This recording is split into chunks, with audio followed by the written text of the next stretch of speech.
an affordable upgrade to your Sony flash photography.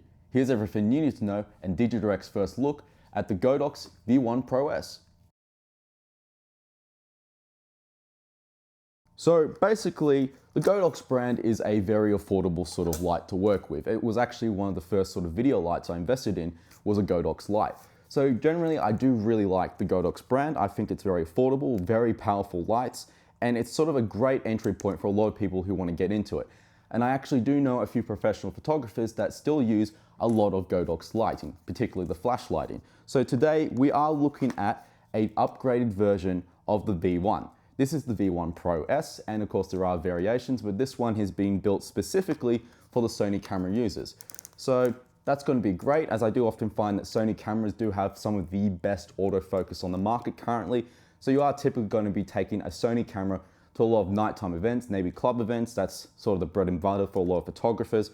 So you are going to want to invest in a solid bit of flash photography light, a little flashlight like this one here.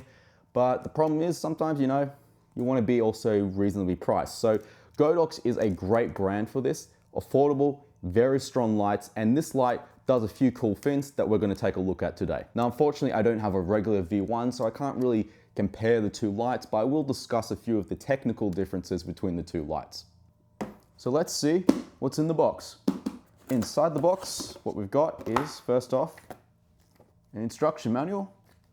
Be using that later. That's got pretty much everything you need to know. It doesn't have, like, as far as I can see, a QR code, which is, I prefer having a physical manual. It's always a bit annoying when you get one of these manuals and you have to get a QR code and download and read all that. I still like having a physical manual, at least for physical gear. Next up, you do have the big main piece itself, one with a little silica gel thing. That's good. And that's basically the lights, which, as you can see, it's got its own round head, about 270 degrees rotation by the look of it. Got all your dials here to sort of, you know, adjust everything, you know, make those systems. Of course, where you put your little lithium-ion battery in there, horseshoe. Yeah, it's pretty nifty, pretty neat. Now, what you have with the case here is, this is a fairly decent quality case, if I'm being honest. It's nice and cushioned quite a bit. Very good sort of quality fabric. Got the Velcro here, but holds just tight enough, but not so incredibly tight that's kind of annoying. Now, it's great. You also got this little strap here, which I assume is going to be for that additional little piece that comes with this, which I'll get into later. You've also got a little Velcro strap on the back here. So, you know, you can have fun sort of just strapping this to your waist and whatever equipment you have and putting this in and out as you need, because, you know, it is a bit big. It's not like massive, but sometimes you are going to want to sort of just take it off and not use it. So it's good to have that on hand with you and attached to you. Next up, we do have a little stand for the light to basically attach itself to. And you do have a nice bit of little thread here. Next up, we do have the lithium-ion battery. So this is a USB-C charge. It's, you know, strong battery. It will last you about 500 shots. Whack that in and there you go. You have a USB to USB-C cord here, so that's going to be quite useful for this, as you can, well, you know, charge it here and then plug it into other devices. Other devices, including the stuff that's in this box, which is the charger. Next, you got what's a new addition to the Pro, which is basically the detachable flash, which is an SU1. Basically, you attach it like so, and now you have an additional flash. So you have two flashes there. It's great. You point this one up, bounce it up to create a bit of fill, and then this one can act as your primary flash. So that's the V1 Pro S coming out of the kit. You of course do have your case and your charger here for your lithium-ion battery, and you can charge it via portable batteries. And you also have your additional flash here, which comes easily off. So let's get into more of the details of this flash. But first, let's talk about the boring but necessary stuff, the specs. This light is a 76 watt light. It does have a cover of 28 millimeters to 105 millimeters with a recycle speed of 1.5 seconds. in terms of the shutter speed, it can go from 1/300th to 1/20,000th of a second, which isn't going to be ideal if you have a Sony A9 and you want to go up to the Sony A9's max, which is 1/80,000th of a second, although realistically, most of us aren't going to be going up to that higher shutter speed. But just keep in mind, if you really want to sort of push the limits of the Sony A9 III in particular with this flash, you probably aren't going to get that. So I wouldn't recommend this flash if you really do want to push the limits of something crazy like a Sony A9 III. So what Godox has done here is they've designed the flash to be very round. Now, typically you might see on some flashes, particularly older flashes, you'll have the sort of horseshoe shape on cameras and a more rectangular shape on more older flashes.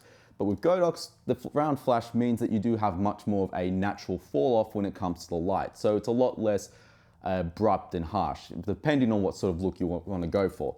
But I do like that with Godox, and it does sort of make it a bit like, you know, when you have a light and dome or even the sun, where the light does sort of spread out a bit more naturally. So that's a good addition. A great upgrade system to this light in particular is that it does have an internal cooling system. Now, traditionally with the V1, when you were shooting with that, you could get maybe 40 to 50 shots off before it starts to overheat. But with the V1 Pro, this internal cooling system inside this light here means that the light does stay cooler for much longer, meaning that now this camera can actually shoot at 100 shots of continuous flashing.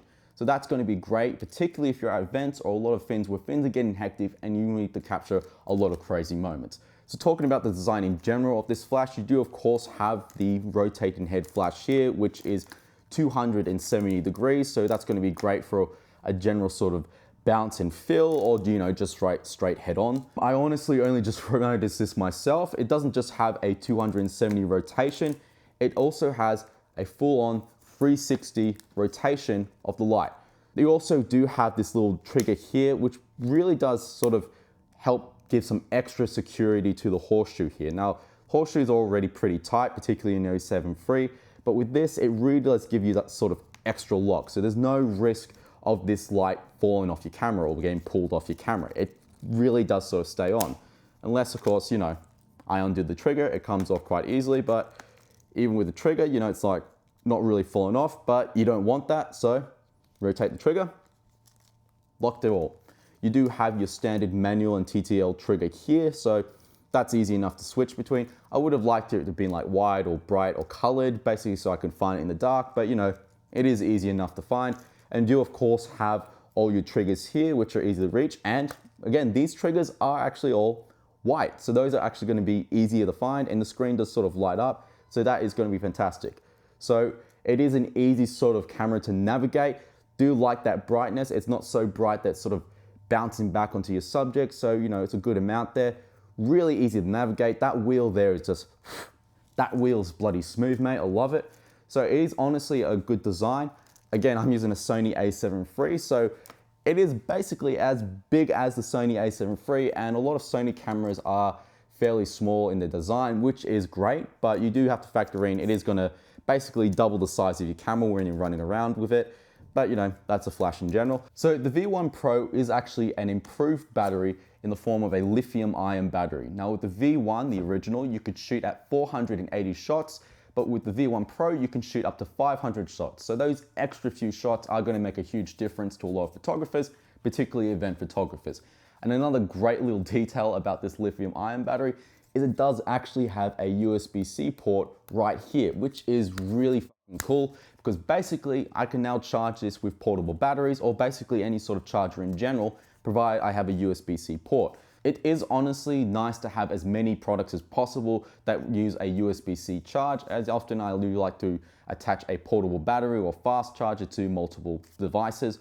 So it's nice not to have to, you know, buy an additional or special charger to charge. And I don't have to with this, but that being said, this kit does actually come with its own sort of charger here. So you do have a USB-C charger here, plug it into the wall, works great.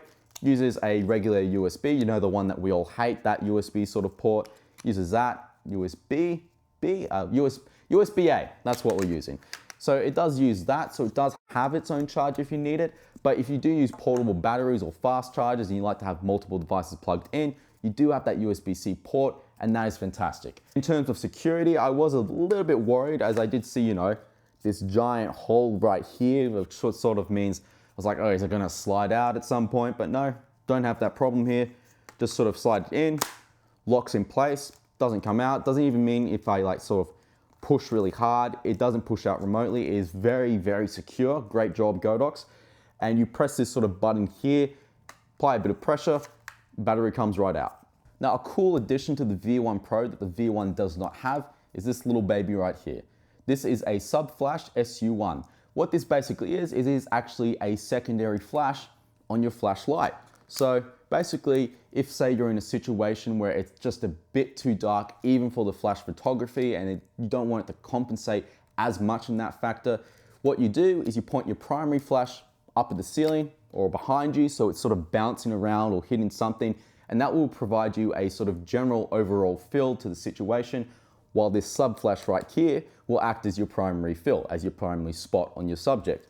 So that's going to be great for various situations, as often we don't always have control over the lighting, and if you're running around with a flash, you probably don't have control over the lighting in general. So it is good to have that extra bit of backup. With this sub flash, you now have this light utilized as your fill, and it does sort of clamp on rather securely. It's quite firmly in place and very easily put on, and you know, it's great. It's a nifty little toy. I do actually like it. And now you can flash and have this light pointing in all sorts of weird directions, providing bounce from particular sort of angles and situations. So that's going to be really interesting what sort of shots you can get out of this dual flash functionality. All right, so for those of you that own multiple Godox lights and need this to work in conjunction with them, you will be happy to know that this light does have a wireless functionality at 2.4G. So if you do have sort of all the Godox lights, that 2.4G is going to be fortunate, as it means it can now sync up to those lights with no problem. You also do have this additional little stand here, which you can attach to the horseshoe like so. And again, stays fairly firmly on, and you do have a thread here as well, so you can sort of tie this up to a C stand or a light stand or just anything with a thread really, and firmly place this in place. So you can sort of play around with this flash, and if maybe even get a few of them and sort of have them substitute for your primary flash. So maybe you're traveling out and about and you're not able to sort of carry some big Godox flashlights. You can sort of just carry these smaller flashes and you know, you're great. The one thing I will sort of hazard against is that this stand here, from what I noticed, is if I put it in the wrong way, again, it's not secure, it's actually quite loose. So you do want to sort of make sure that when you put this stand on, it is on the right way and very firmly in place. That's the Godox V1 Pro S. It's a well-designed light. It does have so many cool functionalities, and it doesn't feel like any of these functionalities are like, why have that? It's just like, it doesn't feel superfluous. It doesn't feel like an unnecessary addition. Every sort of addition that they've put into the V1 Pro does actually help this light out a lot. It does sort of make this light better. It does make it a fantastic upgrade, at least in comparison to the V1. And it's, well, affordable because it's a Godox light. So this is a fantastically designed light, fantastic additions. And if you're someone that sort of wants to get into more night photography or just sort of flash photography in general, sort of investing in this light, you can't go wrong, honestly. It's just a very well-designed light with a lot of great features. So let me know what you think of the V1 Pro S. Do you have a V1 and are you considering the upgrade? Please let me know in the comments below.